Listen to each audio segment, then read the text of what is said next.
Hey, dropout. Translate this in an hour. I glanced at the documents handed to me with a mocking laugh. It appeared to be a contract written in French. It might be too hard for you without a college degree, but get it done in less than an hour. Behind those mocking words, I could sense the intent of ridicule. They were thinking I'd probably fail and wondering how they could make fun of me if I did. The surrounding coworkers watched the exchange with a mix of sympathy and disbelief. Reading such a document would take less than 3 seconds. As I quickly scanned the content, I was taken aback because it detailed an unbelievable deal. I've skimmed through it, and this contract is just absurd. What? No way you read that so quickly. Facing his Ray's angry voice, I calmly pointed out the errors in the documents. My name is Sam. I'm a regular office worker at a certain company. Well, starting today, I'll be working at the New York headquarters. Growing up in a poor family, I started working on the ground at this company right after middle school. Back then, it was just a part-time gig, but eventually, I was hired full-time. My coworkers were kind, and despite my limited formal education, they taught me a lot, from the job itself to math and even languages. I learned a lot on the job. I always believed that what I learned would one day benefit the company and contribute to its growth. With that mindset, the company helped shape me into a respectable professional, recognizing my skills and eventually trusting me with an assignment to an overseas branch. Although my first venture abroad presented numerous challenges, it was rewarding, and I was able to build good relationships with the locals. To be honest, I have been offered higher positions multiple times, but always declined because I prioritized hands-on work at the branch. It was a decision many people regretted, but they respected my choice and let me proceed how I saw fit. Thanks to that, our overseas branch got on the right track, generating stable revenue. So I've proudly returned to the New York headquarters. Though my departure was bittersweet for many at the branch, I know they've grown enough to run it on their own. Many came to the airport to bid me farewell, bearing loads of gifts and bouquets. I waved back at them, heading back to the States. I'm going to serve as a regular worker at the New York headquarters for a while to get accustomed to working there. I've missed my home country and regard my coworkers like family, so I was eagerly anticipating my return. I gazed out of the airplane window, lost in thought. After a long time away, I was excited about returning to the States and to the impressive new building of headquarters. Starting today, this is my workplace. As I looked around the spacious office, Harry gave a brief introduction about me. The coworkers, many of whom I didn't recognize, greeted me with applause. The only familiar face seemed to be Harry. For now, I'll be assigned to the sales department, where Harry works to get a grasp of the atmosphere and work routine of the New York headquarters. There's talk about me taking up a significant position later on, but revealing that now might intimidate some coworkers. So for now they introduced me as just another coworker returning from the branch. Starting from today, I look forward to working here. With that greeting, I bowed my head, and the coworkers greeted me with warm applause. I thought this was a great workplace. I never imagined that among the young, motivated coworkers, there would be someone with malicious intent. On the first day, I focused on understanding the workflow, getting to know clients, and familiarizing myself with ongoing contracts. That's when I was introduced to a young man named James, a graduate from a prestigious university and showing promise as a rookie just a year after joining the company. Nodding in agreement with Harry's words that we both have something to learn from each other, I introduced myself. I'm Sam. Nice to meet you. I extended my hand for a handshake. After a quick glance, James introduced himself in a somewhat irritated tone. I'm James. Regardless, I was now set to work with James. Thinking back, there was a sense of discomfort from the beginning. Sam, right? Keep in mind that I'm the senior here after all. Oh, understood. The moment the department head left, his tone and attitude turned curt. However, I figured for a young and talented guy like him, Mentoring a middle-aged man over from a branch office must seem like a tedious task, so I decided not to let it bother me. Perhaps I shouldn't have been so accepting of his demeanor. For about the first week, I was able to learn the nature of the job by observing James at work. Since he didn't give me any explicit directions, I'd assumed it was a learn-by-watching kind of situation, but it seems I was mistaken. "You're just sitting next to me collecting a paycheck, aren't you?" A little old to be doing that. That day, out of the blue, he dropped that comment, and I was taken aback. I had been diligently taking notes while watching James's work, ensuring I understood the workflow. I made it a point to remember all our clients and contract details and was already strategizing about future dealings. But to him, it seemed like I was slacking off. Before I could even explain the misunderstanding, James turned to chat with a passing female coworker. "Where's that coffee going?" "It's for Harry's office." "He has a visitor," the female coworker responded. James quickly took the tray from her without even glancing at her puzzled expression. He turned to me and said, "You're just hanging around today too, aren't you? Do this simple task." I carefully took the tray, making sure not to spill the coffee. But it's okay. Let's get the guy who's been doing nothing all week to do some work, all right? Please take it to the reception room." The female coworker, looking troubled, gave a slight bow, and James said, "No need for that."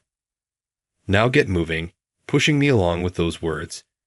Though I was confused, it was still a task I had been assigned. If I didn't hurry, I'd end up making the guests wait. Understood. Saying that, I carried the coffee to the reception room. From then on, his arrogant attitude only got worse. He blatantly looked down on me, hurling insults my way. I wondered what I had done to upset him. I couldn't recall doing anything to deserve such disdain, leaving me puzzled. Nevertheless, I'm currently in a position to learn under him at work. I had no choice but to endure it. "Hey, old man, copy this for me. We need it for the meeting, so make sure you get enough copies for all the members." A stack of papers was thrown carelessly at me. As I bent down to pick up the papers I had dropped, I could hear James's mocking voice. Typical old man, so useless. With just those words, he returned to his desk without another glance in my direction. A sympathetic coworker tried to help me, but after getting a sharp look from James, he just said, "Sorry," with a regretful look on his face. "Don't worry about it. It's my job." I replied to the kind coworker while gathering the documents. Afterwards, I made copies for everyone, secured them with paper clips, and made my way to the conference room. "You're late." The moment I entered, I was met with a shout. I thought there was still time before the meeting began. Confused, I distributed the documents to the coworkers. The meeting time was moved up. A female coworker whispered to me. It seemed I hadn't been informed of the change in schedule. Feeling like a small act of malice had pierced my heart, I took my seat. "Why are you sitting? You're not part of this meeting, old man." James's sharp voice echoed throughout the conference room. "I'd like to understand about the new product." I responded, feeling the situation was completely unfair. At that, James visibly scowled. "We're telling you to leave because even if you listen, it won't be of any use." His disgruntled voice drew the attention of everyone in the room. Some looked annoyed, some pitied me. Their glances hurt, and I decided that staying would only be a nuisance. "I understand. Excuse me." I quietly said that and left the conference room. Behind the door I had softly closed, I bit my lip with sadness and frustration. I had returned to the NY headquarters to work, yet they wouldn't let me do anything. Still, I'm not in a position to defy James right now. Harry told me to learn from him. I don't want to let him down. If I can't attend the meetings, all I can do is dive deep into the documents, research the details, and understand them throughout the hours-long meeting. I did what I could in my own way. The new product discussed in the meeting was set to be pitched to a major international company. James is at the center of this project. He's running around various places as if he's forgotten about my existence. Right now, I'm left behind in the office, sorting and processing the expense documents he told me to handle. Occasionally, there are receipts mixed in that shouldn't be processed as expenses, so I discreetly set them aside for later clarification. I plan to ask about the details later. However, for such a big project, I think James is making too many unilateral decisions. Each time he returns, he gives instructions to the coworkers, but he seems to be the only one who knows the detailed status of things. This way, tasks that need to be done or networking when he's not around can't be completed. I believe the product is being manufactured in a factory, but has he checked on its operation status? Looking around, many coworkers seem unsure about what to do next, their hands idle. While I'm pondering this, James returns. His face is flushed, filled with elation. Walking back with great pride, he approaches me with a smug look on his face. "Hey, old dropout, translate this in an hour," he says. I glance at the documents handed to me with mocking laughter. It appeared to be a contract written in French. "It might be too hard for you without a college degree, but get it done in less than an hour," he adds. I call out to James as he is about to walk away. "Hold on. This is a contract for a new product, right?" "Yeah, so what?" he responds, scoffing. I've skimmed through it, and this contract is just absurd. "What? No way you read that so quickly," he says, raising his voice in anger. I calmly point out the errors in the documents. First, the amount listed here is off. The contract itself is simple enough that anyone could read it in a few seconds. I begin by reading out the contract quickly. Not just James, but the other coworkers also look at me in surprise. The wording seems fine, but this is in Euro notation. "What? What are you talking about?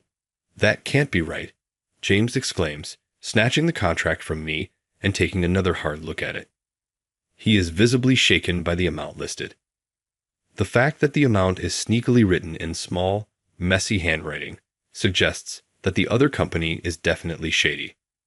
Still, if one were to carefully check, it would be obvious.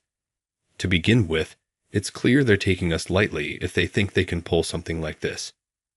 Thankfully, the contract hasn't been finalized yet. There's still a chance to fix things. "Can someone please call Harry as soon as possible?" I ask. "Whoa, old man, don't go making decisions on your own," James shouts. I glance at the shouting James and quickly think about my next move. "James, the contract mentions that we need to provide samples before the deal, right?" "Yeah, that's right. It's a big deal. That's standard procedure," he replies. "Have you informed the factory about this?" In my words, James hesitates. Most likely, the factory wasn't informed about the sample provision. Come on, even without saying, we surely have some samples ready, don't we? We can't be sure of how many surplus units we have without checking with the factory. I explain. I immediately made a call to the factory. The workers there, surprised by the urgent call from the NY headquarters, promptly connect me to the factory manager who, fortunately, was nearby. I quickly brief him on the current situation and check how many samples we can provide. Unfortunately, it wasn't enough to meet the numbers our client had specified. "I know it's a stretch, but can we ramp up production to meet the deadline?" "For you, Tham, we'll make it work. Don't sweat it," the factory manager says, willing to cooperate. I felt sorry, but it seemed like we would have to ask the workers for some overtime. "Thank you, I really appreciate it. I send my deepest gratitude to them." "Sam, what on earth happened?" Harry arrives. James, pale-faced, pleads with the director. "Director, this guy messed with my contract." Everyone present knew that James was the one who initially brought the contract. He probably wasn't aware of the nonsense he was spouting. However, it was clear he was trying to pin his mistake on me. This realization made me profoundly sad. "Harry, there were discrepancies in the contract. Here's the translated version," I say. Upon reading the document I handed over, His face changes. If we went through with this deal, our company would suffer immense losses. We haven't finalized the deal yet. I'll contact the client. H. What do you think you're doing? It's my contract. I'll make the call. James insists. James, keep quiet for a moment. Harry sternly interrupts. Sam, can I trust you with this? Of course you can, I responded. Harry's words, filled with trust, make me nod in agreement. I'd immediately contacted the client. As I begin conversing fluently in French, everyone in the office stares at me in surprise. However, I can't be concerned with that now. Time was of the essence. I've secured an appointment. I'll head over to their office right away. I'll accompany you, Harry says. We quickly tidy ourselves up and begin preparations to head to the client's office. If that's the case, I'll go too. James tries to persist, but Harry gives him a cold stare. Do you even comprehend the gravity of what you've done? James is at a loss for words, and I say nothing. Now is not the time for that. Leaving a visibly exhausted James behind, we leave the office. As a result, we successfully negotiate with the client and manage to make a deal that satisfies both parties. At first, they seemed to look down on us, but when I began speaking in their language, they quickly changed their attitude and engaged in a balanced conversation. It seems they never intended to act so unscrupulously from the beginning. They realized there was an oversight in the contract and mentioned how relieved they were that a competent representative came to rectify it. Apparently, James's French was hard to understand, and to make matters worse, rather self-absorbed. While we do conduct our transactions in English, it's not their native language. That's precisely why one must be cautious with pronunciation and word choice. James's way of speaking lacked sincerity. This, combined with other issues, frustrated them, and they thought of slightly intimidating us. They didn't expect us to take such a contract seriously and actually consider it. At the same time, they had intended to sever ties with any company willing to finalize such an agreement carelessly. Our new James was rude, but you guys were also out of line, I say. Upon hearing this, the executives from the client's side gave a wry smile and apologized for testing us. Moving forward, I believe we can engage in mutually beneficial transactions. After that, we shook hands, had a friendly chat, and then returned to the New York headquarters. I return to the New York headquarters and enter the office, which is still buzzing with unease. Soon, coworkers rush over to me. The contract has been amended to the appropriate amount and will provide the sample products as promised. I informed them upon sharing that the director and I had renegotiated the deal, ensuring a positive business relationship in the future. The coworkers collectively sighed in relief and celebrated the good news. Amidst the jubilation, a young man stood alone, glaring at me. It was James. What the hell, man? You stole my thunder. Cold stares surrounded the yelling James. James, do you realize how much trouble you've caused everyone this time? As I questioned him calmly, it seemed to strike a nerve, and he started ranting like a tantruming child. Why should I care?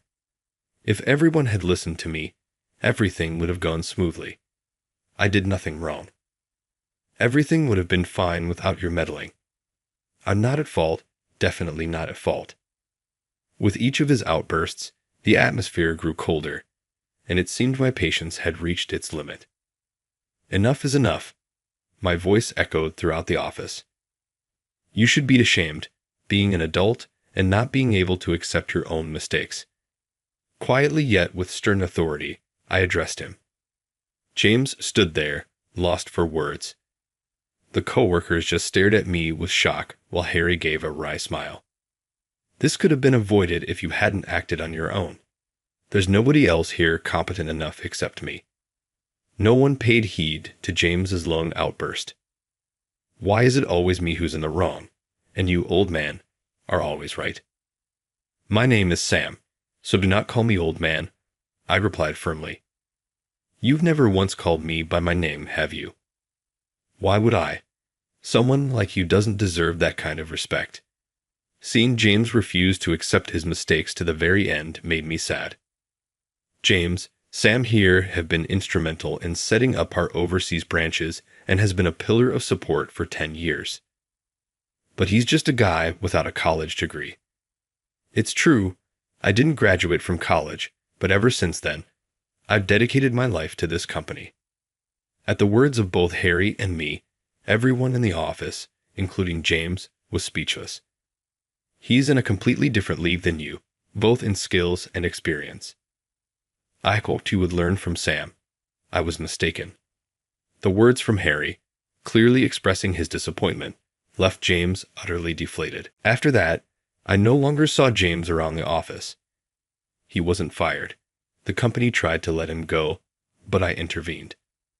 Though arrogant and self-centered, he is still young. He should have the chance to start over. Now he's working at a factory as a regular worker on the floor. I wanted him to get to know the ground level, to understand the products and the people making them, and then figure out what he should be doing. Some said I was being lenient, but I disagree. For someone as proud as him, working on the factory floor would be a humbling experience. I thought this would be the best lesson for him. He might not be able to do even half of what the workers he looked down upon can do. Through this, I hope he learns it's because of these supportive workers that we can do our jobs. Being nurtured by this company, I don't want to abandon him.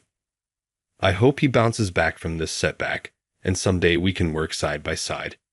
That's my wish. Months have passed since then, and work has been running smoothly. As for me, I've been promoted to Sales Department Director. Harry is now an Executive Vice President. My relationships with the coworkers are strong, and we have a solid partnership with the clients, even the ones we had the contract issues with. Looking back, this company saved my life, and now I'm back at the New York headquarters, supporting the company as one of its pillars. I'm liaising with our overseas branches, and we're making progress with new product development. The fruits of my labor over the years are finally paying off. I couldn't be happier.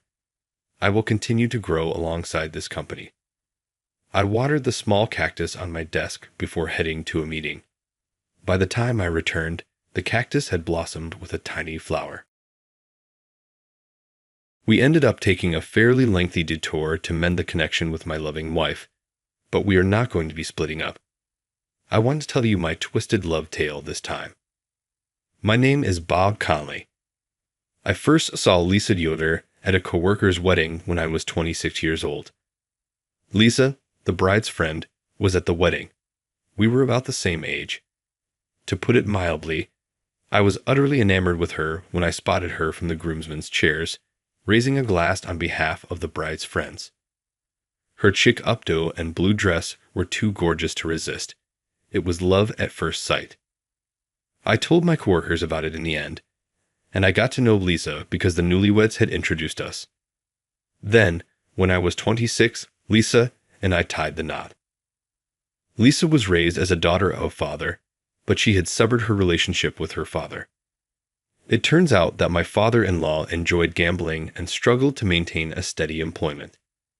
Lisa lived with her father after losing her mother when she was young, but she appeared to have gone through a lot. Lisa's father had stopped visiting the family by the time she started high school, and she moved away as soon as she finished. She seems to have made it on her own ever since, taking part-time jobs. I wanted to marry this powerful woman and make her happy, even if I knew her past. Thus, Lisa and I tied the knot when I was 26 years old. However, life was not all happiness after that. Lisa became pregnant not long after we were married. We were ecstatic because we both desired children. However, she lost her pregnancy before she could reach the stable phase. After one loss, we may have moved on, but Lisa was truly worn down by 2 in a row. Lisa was diagnosed with infertility after we underwent some tests at the advice of our physician. While she was able to conceive, she would frequently miscarry or give birth to stillborn children. It was unclear what caused it. Lisa said, "I'm sorry, the baby keeps coming to us. but I can't seem to nurture it, as she began to feel increasingly downcast. Lisa, it's not your fault. You're constantly giving it your all, I told her again. After receiving an infertility diagnosis, I extended an invitation to Lisa for a trip to Arizona. Lisa's mother passed away in Arizona, where she was born. Her loving mother grew raised in Arizona, so even though it's not actually her hometown. Her maternal grandparents have also passed away. Lisa had always wanted to travel. I believe that traveling to Arizona was the perfect choice. Arizona's scenery, climate, and delectable cuisine restored Lisa's physical and emotional well-being. On this vacation, she smiled sincere for the first time since her miscarriages. We were fortunate to glimpse a massive rainbow in the sky on the final day of the trip. It's stunning. I wonder if my mom and the babies can see it, Lisa sobbed. I sobbed too as I held Lisa's shoulder. Lisa, they're observing. Your mom is undoubtedly keeping an eye on our kids from above. This was more than just consoling her. I really did think so. We had a conversation while observing the rainbow and came to the conclusion that it's acceptable if we are childless. As a couple, we would encourage one another. Do you think that's okay, Bob? You might be able to conceive without any issues if you were with someone else. I fixed my gaze on Lisa's eyes. I wanted to make sure she understood. I didn't get married to you so that I could have kids with you. I wanted to remain with you forever, which is why I married you.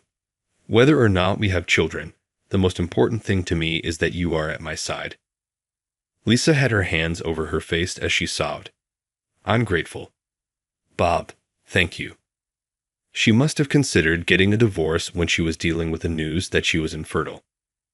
I sincerely appreciate that we took this trip before things got out of hand because it allowed us to talk about how we felt. I was sincere in my feelings. Even if it was just temporary, our lives together as a married couple was calm and content after that. Lisa unexpectedly announced she wanted a divorce when we were 29 years old. Please, let's get a divorce. Lisa wasn't in tears. Her gaze was already fixed, not with reluctance, but with resolve. Can't we talk it out anymore? My voice was trembling pitifully, I believe. It isn't a suggestion. That's a choice that I made. If it sounds self-serving, I apologize. I believe that was the first time I had ever heard Lisa's voice so icy. Why? Could you explain the reason for me? Lisa said without hesitation, There's someone else I love. In response to my question, I can't stay with you any longer for his sake. That was the first time she had called me you. Her statements were so full of determination that I knew right away that nothing I said would persuade her to change her mind. Perhaps I simply wasn't good enough to satisfy Lisa. Or maybe she was reminded of our miscarriages by my presence. Or perhaps I had a lot of excuses in mind, but they were all just excuses for me to avoid facing reality. That's all there is to it. Lisa loves someone else now, and I had to come to terms with that. I understand. Lisa inclined her head when I stated it. She apologized while lowering her head for a considerable amount of time. I'd appreciate everything that you have done. Sincerely, I'm grateful. I didn't answer her. I didn't want to hear thank you in the event that she left for another man or that we were divorcing. I couldn't stand to be angry if that was what she said in the end. Despite everything, I was unable to consider Lisa to be a bad lady. In my heart, Lisa has always been my loving, devoted, and lovely wife. The following day, Lisa signed the divorce papers and departed from the residence. I wanted to know whether she truly went to that man and if she could move on so fast, but there was no way of knowing. I inquired about any updates from Lisa with the bride and groom of the wedding that preceded our meeting, but they provided no information. Nobody was aware of Lisa's whereabouts. Lisa didn't pick up her phone and had quit her part-time work. I had no idea where Lisa had disappeared to the day after the divorce. Though I forced myself to think that Lisa is most likely content with the man she loves, I couldn't help but feel depressed. I therefore lost myself in my task. My colleagues were concerned that I was working too much, but I could only forget about Lisa when I was at work. My supervisor even asked me to go on a blind date. Since the divorce, you haven't been the same person, have you? You never know. You might feel better if you meet someone new. The blind date was not a success. The woman expressed her want to reconnect, but I was unable to envision a future together. Lisa was the lady I wanted at my side. That's all I could think of. I knew it was pitiful, but I felt powerless over these emotions. I visited Lisa's mother's hometown of Arizona on business approximately 5 years after the divorce. After our miscarriage, Lisa and I made our first trip there. After the work trip, I made the decision to take some time off and approach it as a journey through sadness. I had made the decision to take a final trip down memory lane and move on from Lisa since 5 years had already passed. After completing my employment in Arizona, I departed and went on vacation. I wandered aimlessly around the sites Lisa and I had gone. When we went as a pair, I thought we had a terrific time, but when I was by myself, everything seemed cheesy and uninteresting. I therefore found myself pondering what we had eaten at the little neighborhood diner that we had gone to. As I walked into the diner, I heard a cheery welcome. I was staring at the waitress as I recognized the voice all too well. Lisa. Yes, Lisa was the waitress. She had shed a few pounds and her hair had grown out, but she was still clearly Lisa. Lisa appeared to recognize me as well, showing shock and disbelief. The proprietor of the restaurant questioned if we knew each other after observing our emotions. Upon disclosing my status as Lisa's ex-husband, the proprietor kindly allowed Lisa to take a break. I warily stared at Lisa since I was concerned that she could find it bothersome, as it was a true coincidence to see her. Lisa appeared perplexed as well, but I believed that this chance meeting could be destiny. I said to her, "Do you want to talk outside for a bit?" As a result, I was ready to be rejected, but Lisa accepted to come along. After a time of silent strolling, it began to rain, so we hurried inside a park pavilion. I saw it at that point. I saw our wedding ring hanging from Lisa's necklace as she dabbed at her rain-soaked neck with a handkerchief. That? Huh. Pointing to Lisa's necklace, I said. That is our wedding ring, that is. The option that we jointly selected. Why are you wearing it as a necklace when you claim to have met someone else? Lisa covered her jewelry with her palm, caught off surprise, but it was too late. Lisa's left hand was free of any rings. Why was she still in Arizona if she hadn't remarried? Perhaps there was a reason for our split that I was unaware of. That was my thought process. Ultimately, if she was content with someone else, would she have shed so much weight? Despite my desire for Lisa to be happy, I accepted the divorce, but Lisa didn't appear happy at all after leaving me. Is there something, Lisa, that you haven't told me? For the previous 5 years, I wanted to forget about you, but I couldn't. I'm revisiting Arizona for that reason. But this isn't how I can return to New York. Why do you still treasure the ring so much? Was finding someone else the true cause of our divorce? Kindly let me know. I ask you to please. Lisa remained silent for a time after I bowed my head.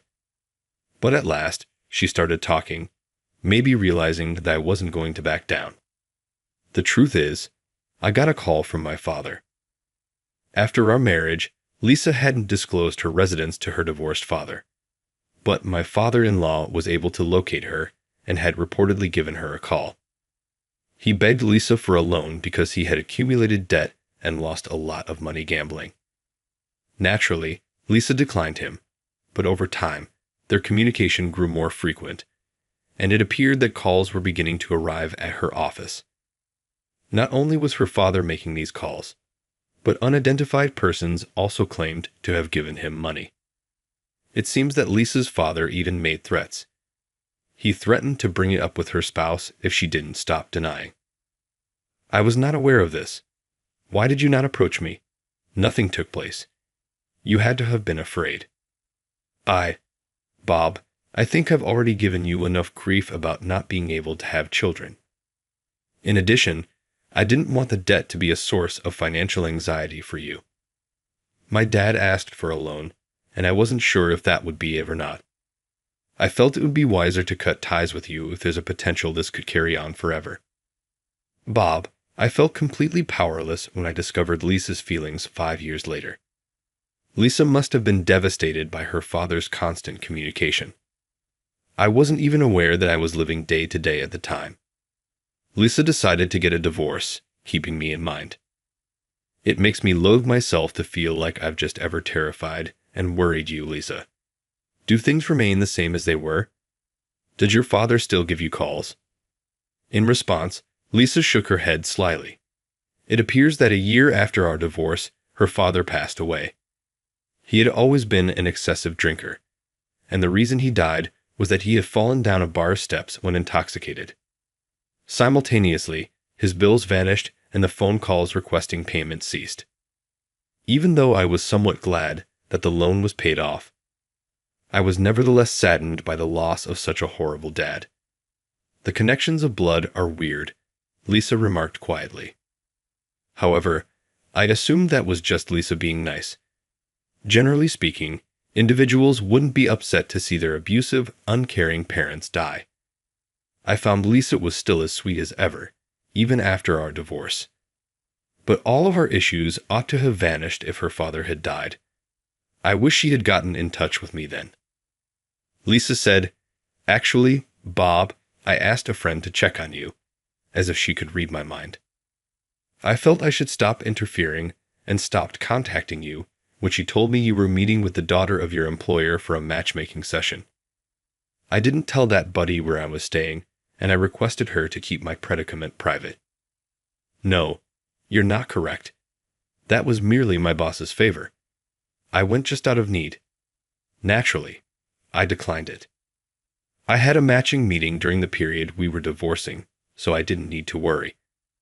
But I hurried to offer explanations. I didn't want the person I met to think I was in a successful relationship. My feelings for Lisa didn't seem to have changed, and when I learned that Lisa hadn't divorced me because she despised me, I had an emotion that was difficult to put into words. I still adore you, Lisa. I will always do. I want you back in my life. Lisa shuddered and shook her head. My infertility hasn't improved, but the debt issue has been fixed. I had no intention of putting you in debt. Above everything, though, I just wanted you to be a father. You're friendly and terrific with children, but it can't happen with me at your side if you're going to be a father. Lisa was crying when I softly placed my hand on her shaking shoulder. You know, I would have preferred to be our child's father if I could. However, that was merely an idle thought. Wouldn't it be nice if I could?